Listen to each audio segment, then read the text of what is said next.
Hey guys, what's happening? How to change Google Classroom password on a mobile phone. You can change your Google Classroom password on a phone by going through the device's main settings. So I'm going to hit the three bars at the top left. Hit settings. Then what you're going to do, hit the account settings, the first option. Google settings will show up. I'm going to wait for a few moments.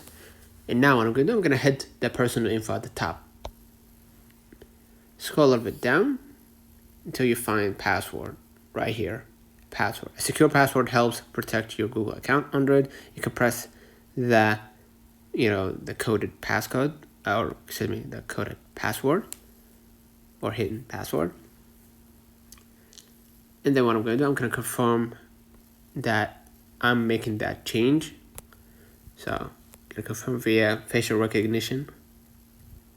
And right away you can enter the new password and confirm the new password without needing to add the old password. So let me know in the comments if this video helped you.